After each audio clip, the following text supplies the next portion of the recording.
Hello and welcome to Full Disclosure, a podcast project conceived entirely to let me spend more time than I'd ever get on the radio with interesting people. Arabella Weir, welcome. Hello. Gosh, I'm interesting, am I? Well, we shall find out. Yes. In the course of the next Definitely hour. interesting. Or possibly the next 5 minutes, I don't know. No, whatever else is wrong with me, I am interesting. Well, you've certainly had an interesting career, which we will work our way through, but we'll begin at the beginning, if we may, which was in San Francisco, because your dad was a diplomat. My dad was a lower middle class Scotsman from Fife, and as is true of a lot of that generation, he'd never have left Scotland, or had it been Wales or wherever, if it hadn't been for the Second World War. So he was conscripted in the last year and a half of the Second World War, and then they realised he was super bright, which he was, and also at the same time that the Middle East was emerging as a power, and my dad had learned Arabic. Why? Because when they realised he went into the RAF, his sight wasn't good enough to fly, and then they realised he was super bright, so he was trained as a spy at the school called MICAS, where if you read... I think we're all right on the interesting. Yeah. Well, it wasn't me, remember, it was my dad. Still, it's your story. So he picked up Arabic, and he loved the Arab world, and he fell in love with it, and he was very much part of, all a bit sensitive now, but, you know... the emergence of Israel as we know it now, and who and what was terrorism. So he was very much part of that. And then they realised he could speak Arabic, so he was invited. But, you know, he was a lower middle class Scotsman with a Scottish accent, and I don't think there'd ever been anyone in the Foreign Office that hadn't been at Eton, or certainly an English public school. So my dad joined the Foreign Office, and then it was just... He was being posted to Washington in the 60s, and then there was just a sort of blip. So I got...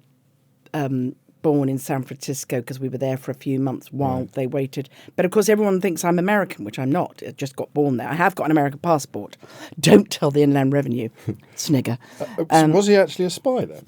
He was a spy during the But he didn't carry on being a spy after... He was invited. Well, he would told say us that. latterly. He would say that. No, he actually said, they've just asked me to be a spy. Okay. By the time he was a pretty senior diplomat, and he said, I don't want to get into all that.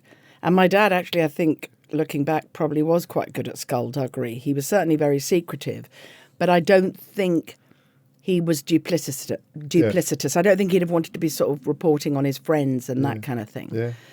Maybe he would have said that. I don't think he'd have volunteered the information that they'd asked him to spy, to join MI6, and then say, but I didn't do it. He wasn't that kind of convoluted. I like that.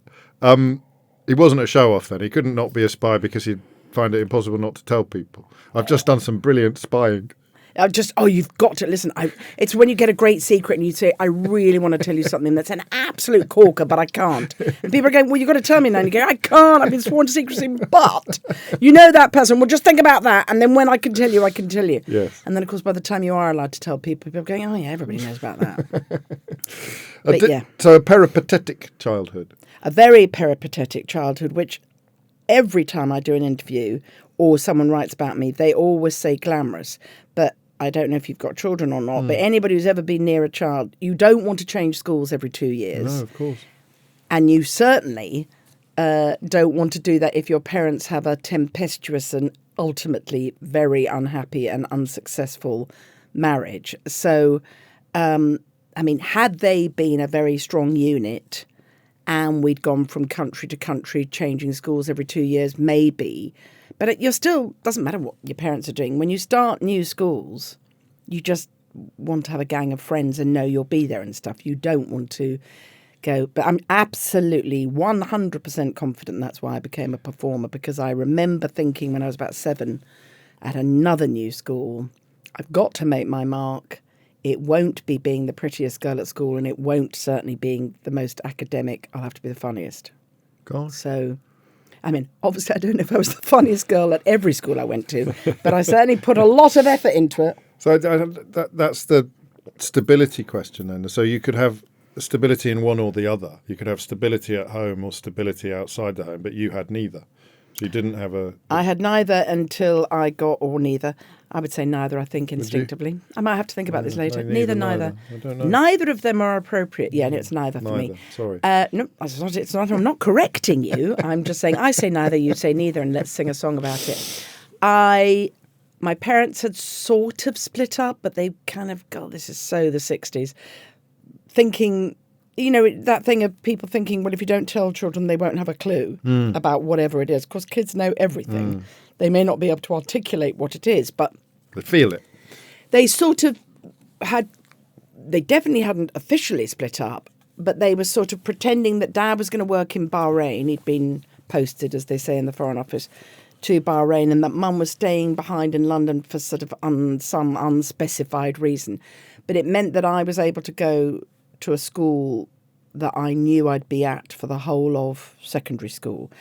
And I remember thinking, I missed my dad a lot, but I remember thinking, I'm going to make my mark here and I'm going to make my family, which I don't think I articulated it in my 11-year-old brain like that. But I do remember thinking, I'll be able to stay here.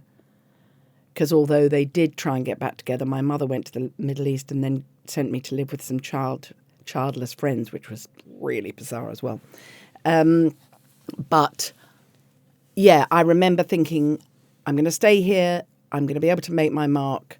And I made a family there. I've got 2 friends from when I was 11 who are still my closest friends. So the first time that you felt roots sprouting out of your feet into the ground that you were walking on? Not roots sprouting out of my feet, more they were offering me a safe haven and I was able to take it. So, yeah, I stayed.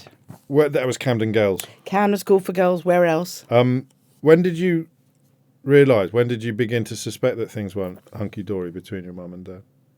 Oh, God, for as long as I can remember, they were always yelling and screaming at each other, and my mother was very, very self-pitying, so there'd be a lot of, I can't believe he's spoken to me like that, and then trying to sort of enlist us, So your mum was posh? My mother was posh, Dad was less posh. Dad became posh, because that's what happens in the Foreign Office. The knighthood must have helped with that, the final stage. Yeah, but didn't get that till much later on. No, I mean, Dad quickly lost his Scottish accent, and because I don't think he's going to be like that. Aye, he had Kissinger. What are you thinking about that? He had Kissinger. So you didn't know him. You didn't know him with a Scottish accent. No, but what was so funny was his sister. So when you started doing Two Doors Down, this wasn't based on your dad or anything. No, like actually, that. it's based on another friend's mum. No, it's based on the accent comes naturally because although my mother never had a Scottish accent because she was Scotch, they were both Scots, but she was posh Scot. I see. So she'd never had a Scottish accent. But Dad, what was hilarious is that you'd see Dad with his mum and sister, and they'd be like, hi, Arabella, I saw you in the telly the other night. What was that about? Why are you wearing that? A stupid hat, that. And you thought, and then Dad could drop straight into it. So that was very, very funny. Oh, sweet. But of course, Dad, by the time, during the Foreign Office, it was all that sort of hello. And people go, your dad's got such a posh accent. And then you'd go back to his family house, which was very modest in Dunfermline. My granny's, don't wear that, don't do that. You look a bit fat in that, Arabella. So that was his background. But she was posh, yes. So I was very aware of the lack of harmony between them. And it strikes me that it's not just geographical moving around then. There's also a fluidity of social class. I mean, the sense of belonging presumably eluded you. Yes. Mum was posh and snobby, mainly, to be absolutely fair to her, intellectually snobby. But she was super bright. They were both super bright. Super bright. And so things like, only an oaf would read Proust in English.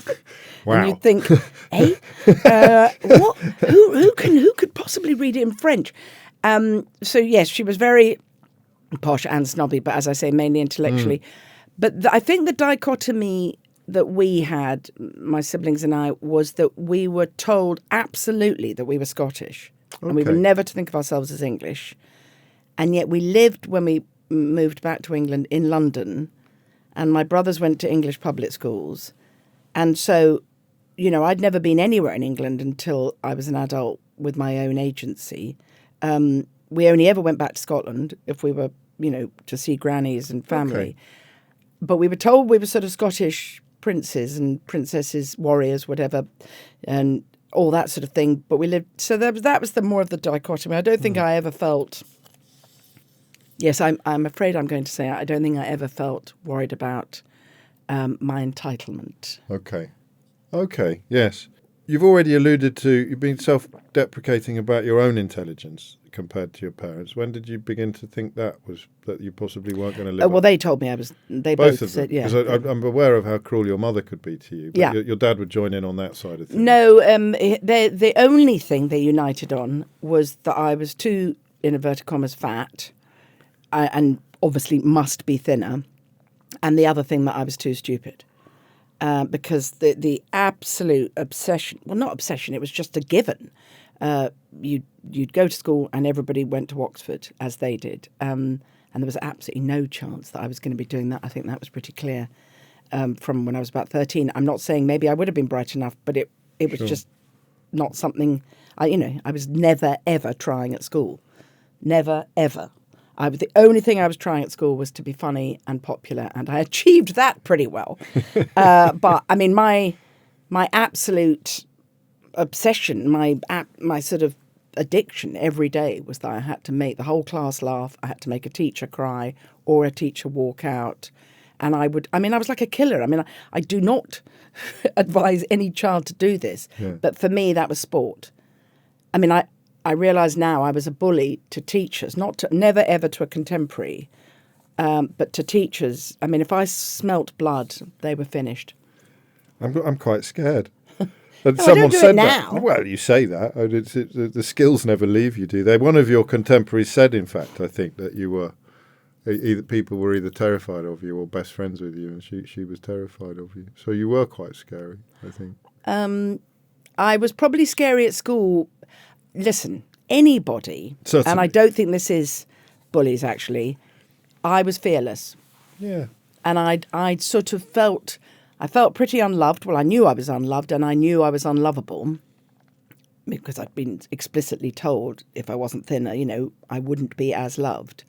And so I think I had a fearlessness, which I've still got, which was given that I haven't got any of the things you're supposed to have, then I might as well go for it. Yeah. So I do remember feeling fearless. I've been frightened of other things in my life, but I socially and kind of, in public, I've never felt the kind of, mustn't do that because then people won't like me. Because I was coming from a base of you're not likable, you're not good looking enough, you're not thin enough, you're not Oxbridge enough. So it was a bit like, well, I'll just do what I like then. The liberty of no expectations. Exactly. Gosh. Because it could have gone the other way. You could have become crushed. Yes. That's another thing that I think is my saving grace. I remember thinking, especially after my mother and father did split up, my mother complained about, what you saw was a woman of, considerable means in a big, beautiful house who was, in fact, very good looking. But what she said all the time is, I'm on the shelf, I'm miserable, I hate my life. And I remember thinking, but that's not what the rest of the world sees. And I'm not going to be someone who spends her life going, coulda, shoulda, woulda. I am going to not be mum, because I'm afraid what my benchmark was. Gosh. I don't want anyone to think that you gloss over the way that your mother treated you, because you've written about it in quite a lot of depth. And it was pretty hideous, even by the standards of someone obsessed with appearances. The way that she spoke to you and the way that she treated you was extraordinary and unique, because she didn't treat the siblings as badly as she treated you. No, it was just me. I think looking back, and I wrote a show using my famous catchphrase, does my bum look big in this? I wrote a show called Does My Mum Loom Big in This? See what I did there? It's very clever. And someone in an interview said, have you forgiven her? And I said, it's not that she needs forgiveness, it's that I understand. She was a highly educated, highly intelligent woman who'd been very poorly parented herself, very, very isolated as a child. She was an only child, very severe Scottish Presbyterian parents. And I think she had no idea how to parent, no idea how to love unconditionally. And let's face it, loving someone unconditionally when they're your child and they can be mean and whatever is, does take conscious effort. And I think of my siblings, I was the one that looked like I was certainly the one fighting back most. And my brothers were sent to Of course. prep school when they were 6 and 7. So they weren't around. And my sister was much more, well, she preferred my sister, and my sister was much more emollient to my mother. And I think my mother, I think she was jealous of my relationship with my dad. I think she was jealous of my exuberance. I think she was jealous of my ability to seize life. And my kind of determination not to be her. But yeah, she was very, very cruel. And then, she would say appalling things. Like what? Oh, what was one of my favourite? Watching you eat is like having hot knives stuck in my eyes. And of course, everything was a joke. But she got rid of me when I was 8.5, 9, with the words, "I can't bear the fucking sight of you." So she sent me to live with my dad in the Middle East.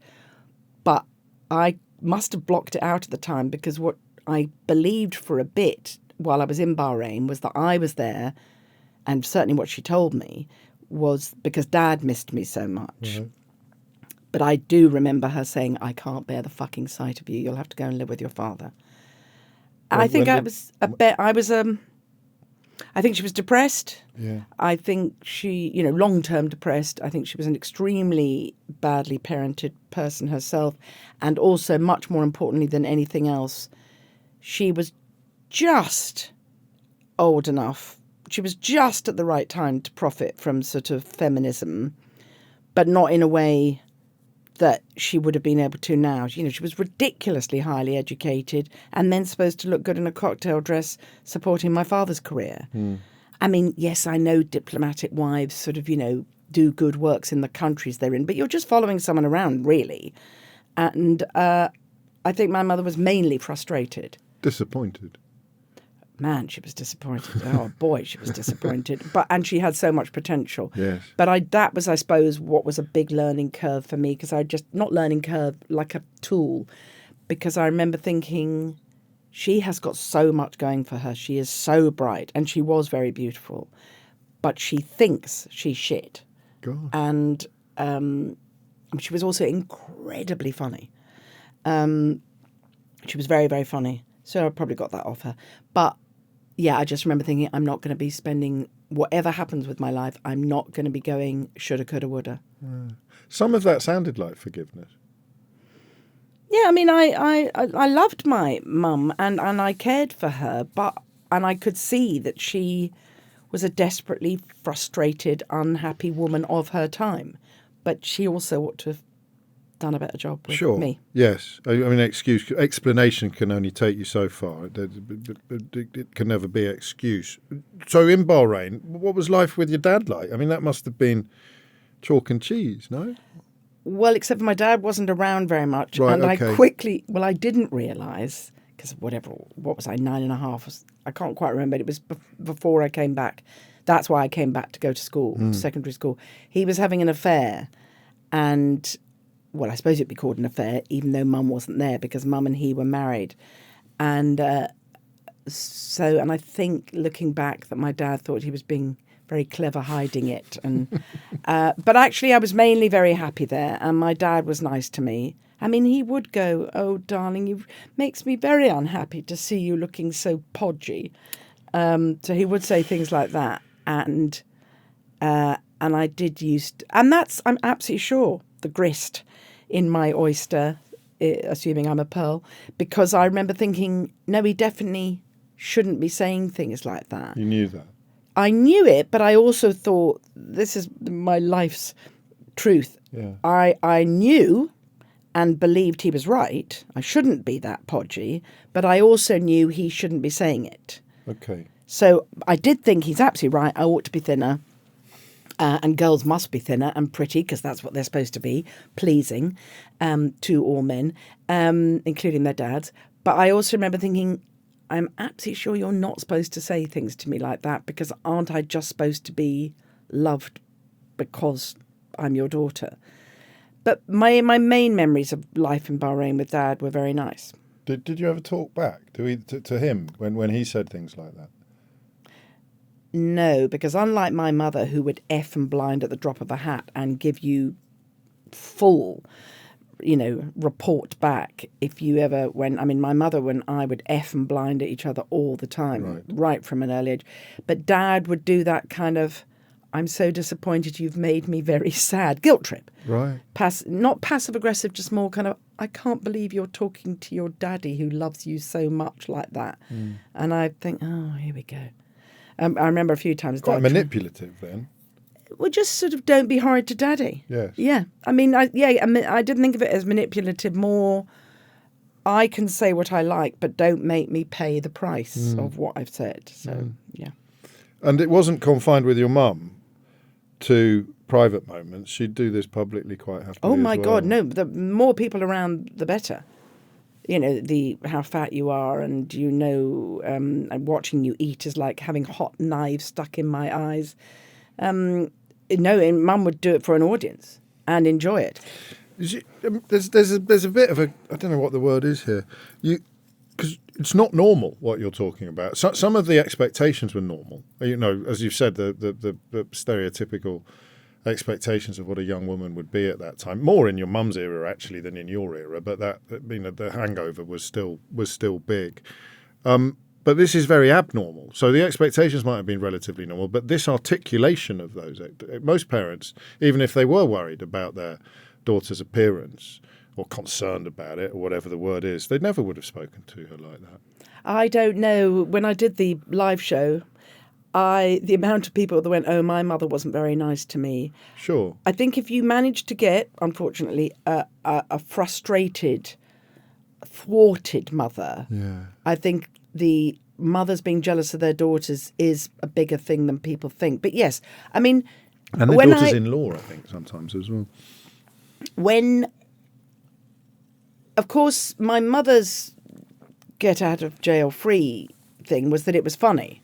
And of course, when there were people around and she'd go on about how fat I was and can you really be so stupid and what peasant hasn't read Proust in French and all that, people would laugh. Right. Because she was very flamboyant. And then when I'd say, Mum, don't talk to me like that, she'd go, oh, for God's sake, darling, you're so fucking bourgeois. It was a joke. Everything was bourgeois. I remember having no idea what it meant. And then when I found out what it meant, I thought, is it bourgeois? Everything was bourgeois. Yeah. Do you know those wretched people cover their lavatory rolls? So fucking bourgeois. Mind you, that is bourgeois. But so I think Dad once said about her, you mustn't pay any attention to her, darling. Rowing for your mother is like food and drink. Yes. It's just, and I do think my mother, and occasionally, I did put this in the show, she was literally on her deathbed. The hospital had said, she was in hospital, they'd said, we found out what it is, it's not good news, blah, blah, blah. My mother was amazingly sanguine about it. She said, right, well, I've had a good life. Everybody has to die of something. Will there be any pain? And the doctor said, no, I think you're probably just, an organ will fail and you'll just go to sleep. She said, right, okay, can I have a glass of champagne? And the guy said, no, I don't think that'd be a good idea. And he said, I'm not sure it would go down. And she said, all right, fine. And then he said, we can do an operation. And to her eternal credit, because she was a socialist, she said, well, she really was a champagne socialist. She said, no point in draining the NHS just for a couple of extra weeks. And then, anyway, so I went in to see her in these remaining days, and it was a bank holiday, and I thought I'd treat myself because it was all so miserable. And I had a coronation chicken sandwich from Pret a Manger. And I sat there, of her 4 children, I'm the only one there. And she says, oh, God, darling, have you any idea how fattening mayonnaise is? And I went, Mum, are we really going to do this in your last remaining days? And she said, no, but look at you, great fat thing, chomping through that sandwich. Fucking hell. I know, and I just went, Mum, come on, let's not fucking do this. You're going to be dead soon. She said, yes, but I can't bear the idea that you're going to carry on eating that. And how old were you? I don't know, 52 or something. Whenever she died, I guess about 52. I just remember thinking she really is going to go out fighting. But I managed to make it into one of the best gags in that show. It's almost impressive in that kind of... Her commitment to being withering. was second to none. So she witnessed your success. You saying she witnessed my success sets off so many bells. First of all, A, I'm not successful. B, she witnessed my success. What success? And the idea that my mother, she would say things like, yes, I've watched the Fast Show. Now, that Paul Whitehouse, he's very good, isn't he? But not in a million years would she have said. And the book I wrote, Does My Bum Look Big in This, had a mother not a million miles away from her. And she went, don't think for a minute, I don't know, that's not me. I don't appreciate that. And I went, well, maybe it shouldn't have been like that then. But she'd read it. She'd obviously read bits of it. Maybe she'd read the whole thing.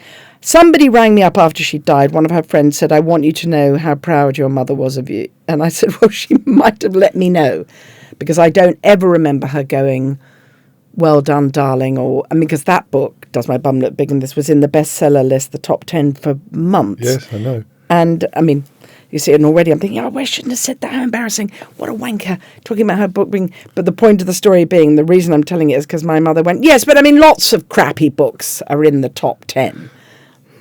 But you've just alluded to two things from a long career that are extraordinary. A mega-selling book and one of the most iconic television shows in living memory, in the same breath as saying that you're not successful.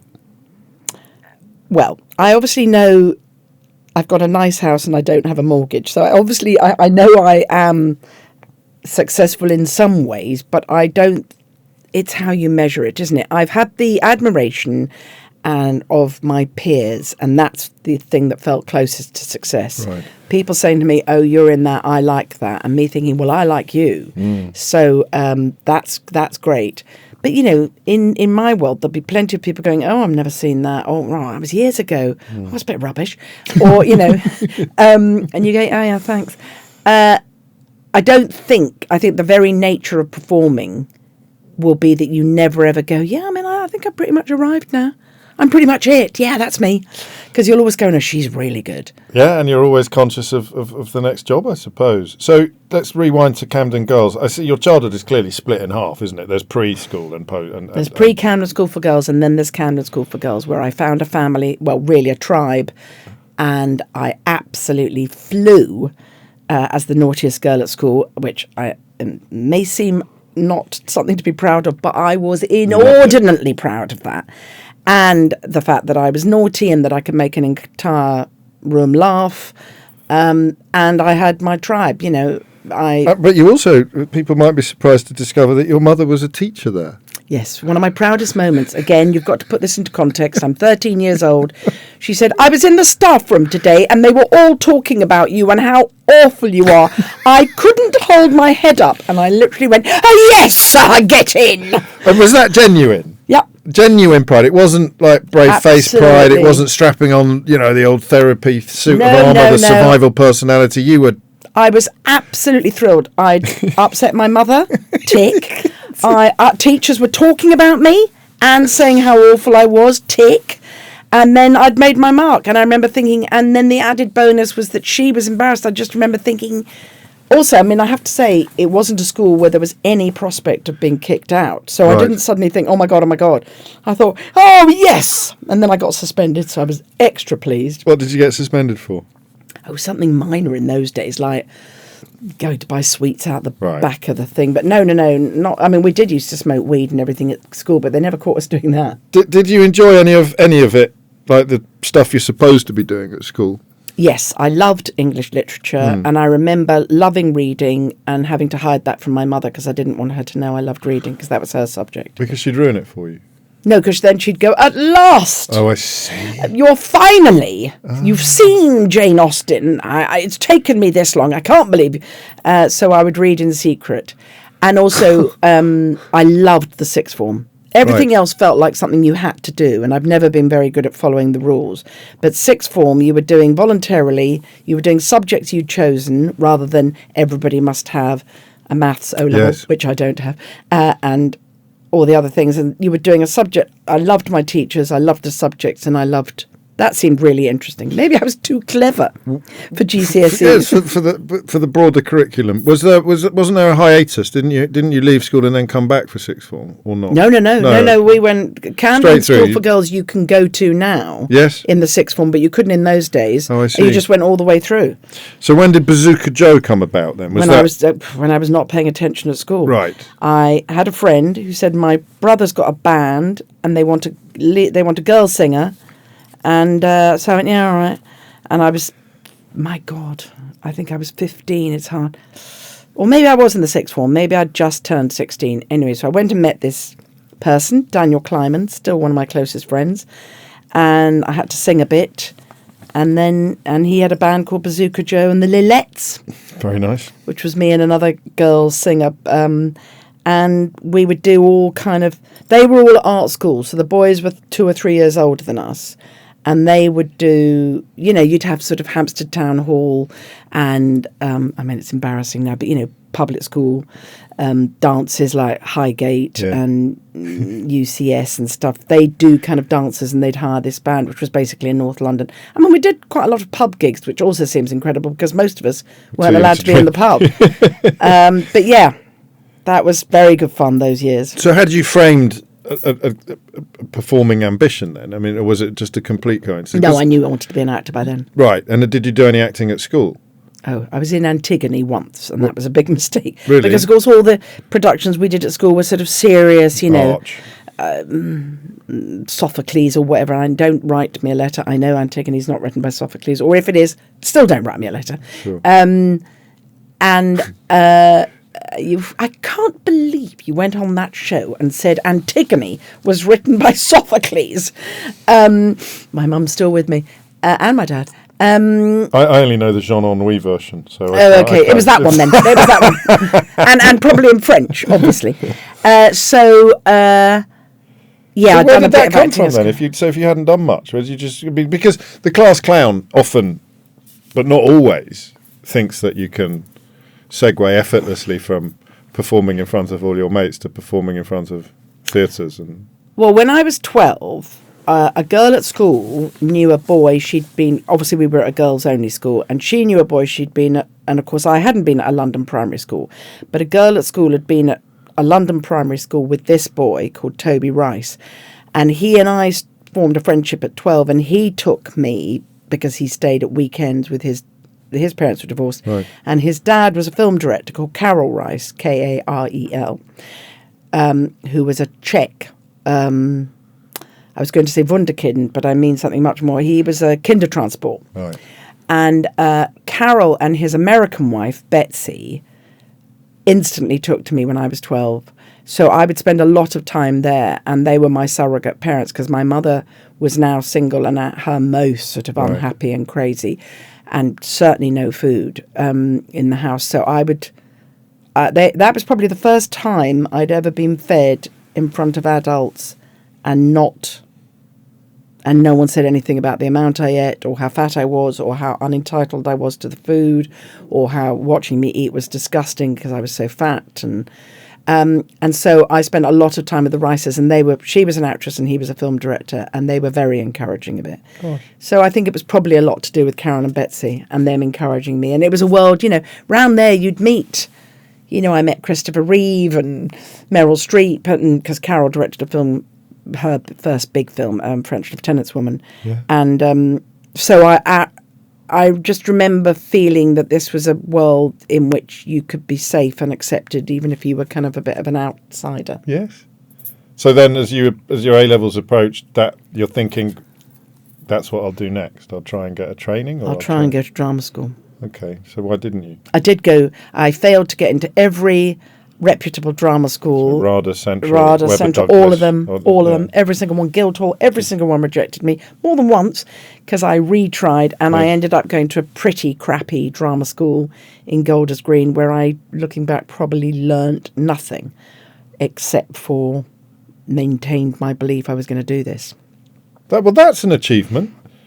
They were very encouraging though. The Rices, and then Carol. I left drama school, and Carol, I've got an embarrassingly small part in The French Lieutenant's Woman, and then I just sort of became a jobbing actor and I remember thinking, this is the statistical odds are anyway awful, but for me, I got rejection after rejection, but I was also, people were going, you're great, but you're not right for this. Okay, so you got an agent? I got an agent through Carol. Right. Carol asked a very grand agent to take me on, and I'd never have got that if it hadn't been for Carol. But so you were going up for stuff and you weren't getting it, but people were still no one told you to pack it in. No, but just so that people get the full picture, in those days, and this must have happened to me, an absolute minimum of, I don't know, 20, 25 times, I would go for jobs, I'd do well in the audition, and then they would say absolutely openly, so this is the late 70s, you're very good and you're very pretty, but you're too fat. No. So we'd like you for this, but you'll have to lose weight. I did put this in my live show as well, because I obviously never had the gumption to say it at the time, but I used to think, she's a doctor's receptionist. Too fat? What, to answer the phone? I mean, I know fat people can answer the phone. I've seen them do it. All I really was in a sort of desperate position. So I never had the gumption to go, I tell you what, why don't you go fuck yourself? Yeah. I remember thinking, no, they're right. Because you didn't see actresses. My generation of actresses looked like Greta Scacchi and Joanne Whalley, and they were all gorgeous and long blonde hair and lithe and, that very English look. And it never occurred to me that I could be not thin. But you stuck at it, despite, I suppose in a way your mum had prepared you for rejection. Yes, I stuck at it, and then some good people would cast me, and I began to get jobs and stuff. But then quite early on, I realised I was funny. Right. And then I thought, and I always felt like a bit of a phony, going up for, I don't know, Juliet's friend in Romeo and Juliet, and I'd be thinking, oh, this is all a bit silly because I'm pretending to be a Shakespearean wench or whatever. Whereas when I did comedy, I thought, oh no, this is where I belong, because this isn't pretending. It's funny, isn't it? People say that comedy is much harder than tragedy. Much harder. But you find it very easy. Well, tragedy, I tell you something awful, that's just happened to me, and you'll be thinking that's so awful, I can't believe.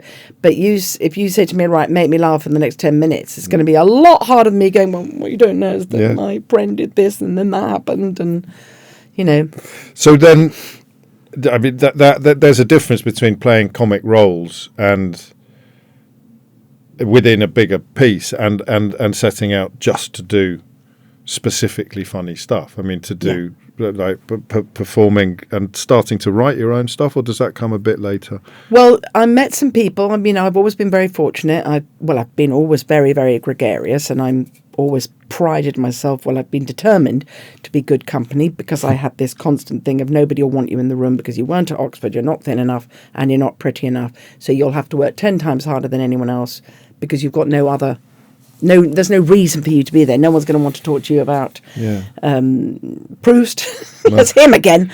La recherche de temps perdu. I do know it's called that. And so I knew that I'd have to do that sort of performers thing of being witty and entertaining and good company. So I met lots of people, and then somebody asked me to start writing a bit for their magazine. And so then I started writing the odd article, and then I do sort of comedy parts on television, and then comedy parts in pieces or comedy parts in sketch shows. No sketch shows. No, that's what I was doing a comedy part in a terrible sitcom that was a brilliant idea, but it wasn't very well executed. It was called Lay Girls, and it was about a cheesy, down at heel model agency, not a sort of. So, the models were the people that you'd see in a cardigan or on a Stana lift, not kind of top models. And on that, a guest star was Alexei Sayle, and he and I hit it off, and he said, oh, come and work with me on my sketch show. And then I'd do, literally woman in sketch. And then Alexei and I got closer, and Alexei said, oh, no, why don't you write some stuff? So I wrote a double act for 2 lesbians, of which Alexia was one of them, who ran a bike shop in the little-known, at the time, Stoke Newington, called The Menstrual Cycle. And it was, I mean, quite. I mean, it's odd that you come up with something so groundbreaking from a standing start. Well, no, because I'd always been funny, so I suppose my whole life had been... I just now had to kind of condense the funny into a sketch. And I'd been hanging around with funny people, and I knew I was funny because I'm just, people would laugh when I spoke. There's lots of clues, aren't there, to whether or not people find you funny. And I also knew, the thing I did know, I've always preferred, confessional comedy, and therefore Jewish comedy, American comedy. And I'd always, Bette Midler, and, when she was doing, well, it was, in her case, it was comedy and singing, but I'd always been drawn to these people, and Mae West, the little I'd seen of her and stuff. And I knew that my forte would be to get ahead of any criticism. I mean, that's where does my bum look, not my bun, if only, does my bum look big in this came from, because I thought, I'm not going to be funny and then have someone go, yeah, but you're fat. I thought, no, what I'll do is I'll embrace everything that most terrorizes me and make that so I'll be funny about myself. Looking back, I wonder if I am pleased that younger female comedians don't do, oh, look at me, I'm so shit, comedy, which is less fashionable now, and quite rightly too. Because, of course, looking back, generationally, I was probably playing into the, if you don't fancy me, that's okay, because I know I'm fat. Or if you think you're going to be able to say something about me that will make me crushed, you won't be able to, because I'm going to make a joke about it before you do. Which I suppose is Jewish comedy in a way, the sort of, well, the confessional, self-deprecating. Yes. So, did you do comedy clubs, Arabella? You never did that? I never had the nerve. I wish I had. Yeah, I never had the nerve to do. Nope. But so, and then you did this kind of, after working with Alexi, you kind of build momentum. And then I worked with Alexi, and then it was a very small group in those days, and then Lenny. And I knew the guy who wrote Lenny's stuff, John Cantor, and so then Lenny would get me. But I was still only doing woman in sketch or girlfriend in car. You were supporting yourself by your mid-30s. No. I was also temping. Early. Still temping. Oh yeah. Okay. And then I can't remember. I knew Harry Enfield. Harry got me to come and do some stuff with him. But I knew Paul Whitehouse and Charlie Hickson separately. And then they were obviously round on Harry's show, and then they went very, very casually one day. We're going to do our own thing. You're quite funny. Do you want to come with us? And I went, yeah, all right. I remember exactly where we were. We were in those days, I know life's all gone about glamour now, but it was a very cheesy, sticky carpet, BBC bar. And we were just standing around after doing Harry's show, and they went, oh, come and do this with us. And I was like, yeah, all right. But I didn't realise it was going to change my life. I'm glad you said that, because as an interviewer, it's a bit of a fence to get over. When it was sort of, how big a deal was it, or what did it? No, it was all very casual. But in terms of it changing your life, there were gears you didn't even know your car had, and suddenly you'd moved into them. And that was when I never did temping again after that. Right. Well, I did during the first, when we were recording the first series, The Fast Show, because I wasn't doing enough on it. Right. And then by the end, I was earning enough and doing enough and thought, I have got to do this full time and stop temping to pay the rent. Because, of course, people think I didn't get bought a flat or given any money. So they both had money, but the idea of giving their children any money, they'd never have done that. Really? Not in a million years. You've got to make your own way. Oh, yeah. So, about 15 years of schlepping before that came along, or is it more? Yeah, about 15, 16 years of temping and then jobs where you thought, okay, I was the lead or one of the leads in a fantastic film in the days when the BBC made films for the BBC, and it was absolutely great. And an unknown Richard E. Grant was in it, and Ade Edmondson and Gary Oldman. And I thought, I'll be like, obviously, the phone will never stop ringing after this. I think I was about 31 or something. And, of course, you're out of work straight away. But after I started The Fast Show, that was it. So you didn't lose any faith isn't quite the word that I'm looking for, is it? It's you knew you were good. You got enough work to sustain that belief that you were good. There were absolutely. You only needed to have, and anybody listening to this who's ever done an audition, you only needed to think, I've absolutely nailed that. I've met the guy twice. We've really talked it through. I know I can do this. I know it's going to happen. And then you don't get it. And then you see it so-and-so, who you may or may not, and in my case, more often than not, I did. You think, oh, no, they're absolutely shit. And I haven't got it. And then you think, well, how do I miss... it's not... I mean, I am absolutely delighted that neither of my children have gone into it, because there's no meritocracy to speak of, or rather, there's no tangible. There are some great actors I've known who've never cracked it, and there are some pretty crappy ones who are huge. And you think, well, how did that happen? So, yeah. It's not having agency is the problem. One of the worst professions imaginable for that. Although others have caught up, actually.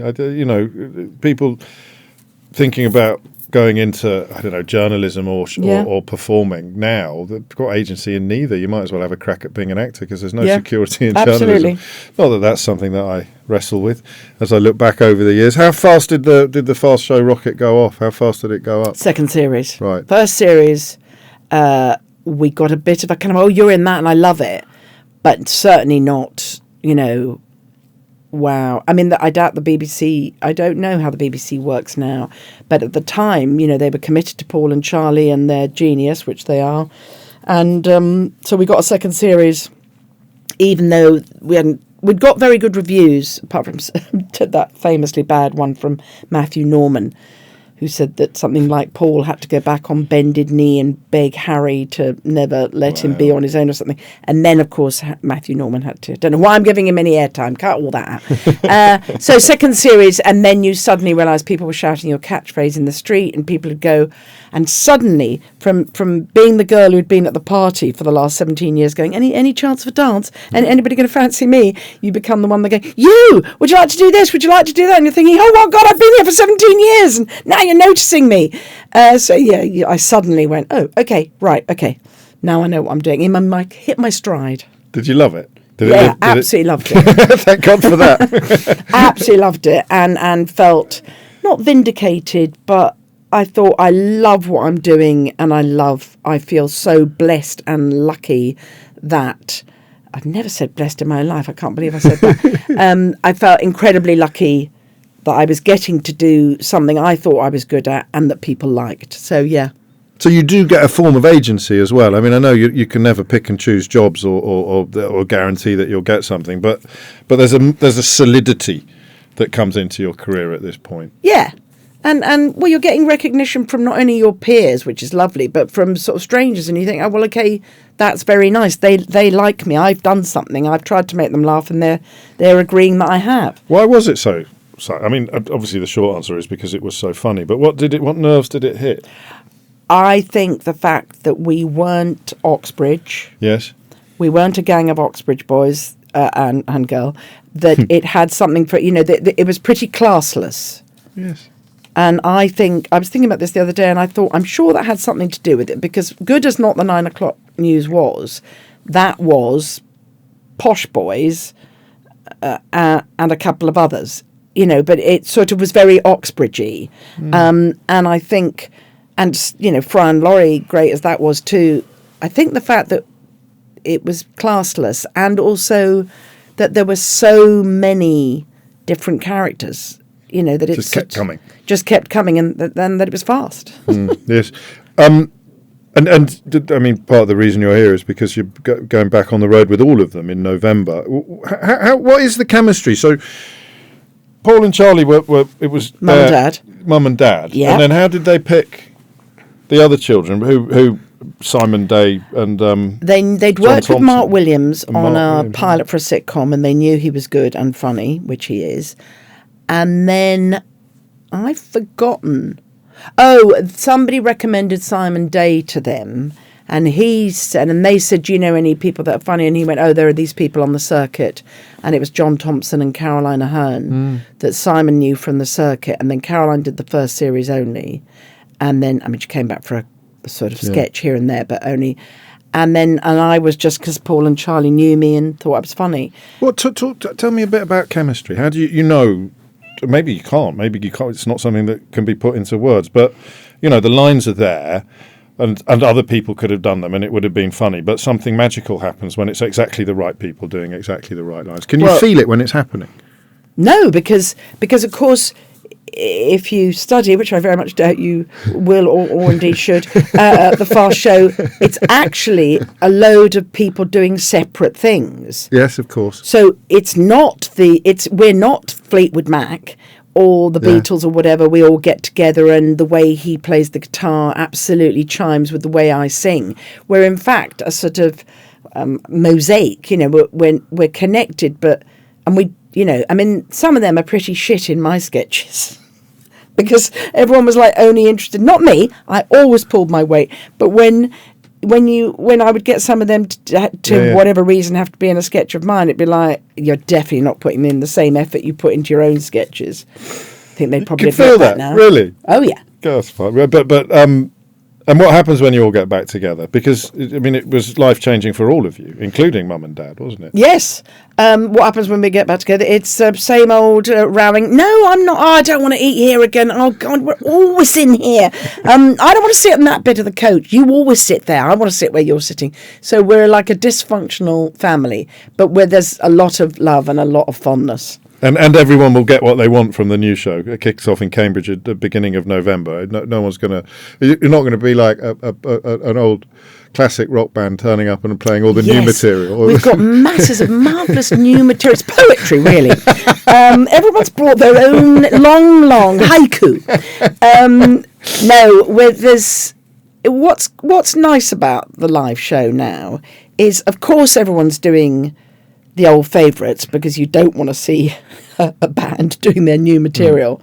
But some of them, there's a sort of twist on some of them. There won't be any huge surprises, but you're going to get what you want if you're an old fan of the show. And it's nice that you embraced the success, the change that it brought, that you didn't, because you described, your mum obviously sounds quite bitter.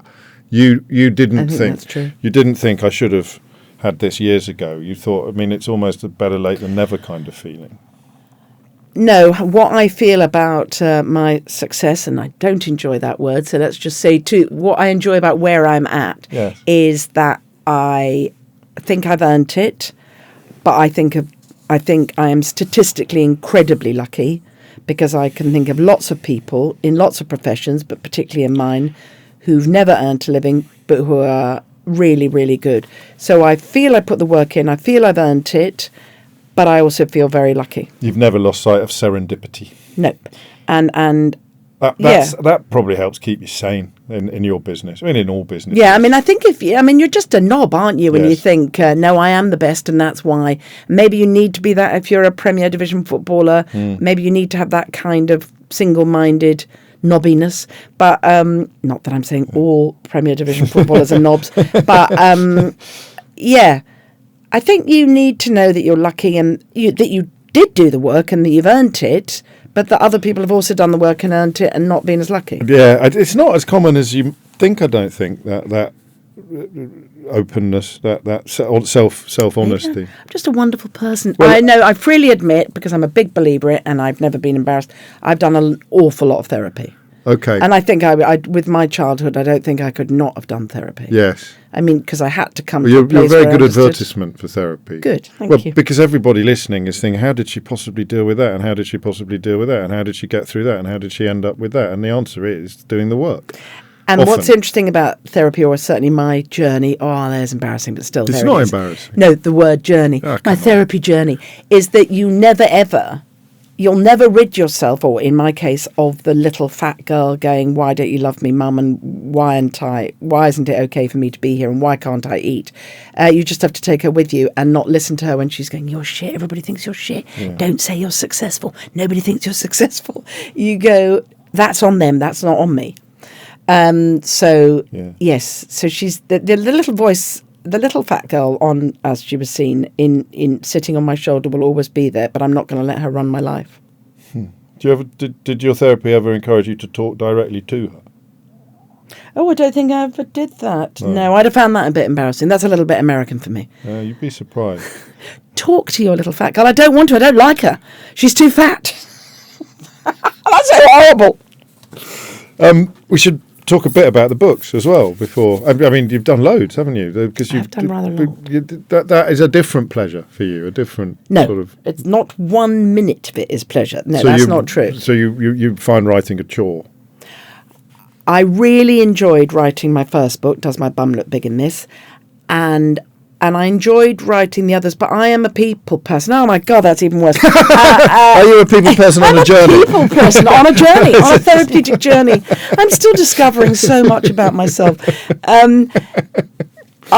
like being with people, and I like, I said yes to this because I like chatting to people, and I like you. And but so being alone in a room or on a desert island writing a book on my own, you think, oh man.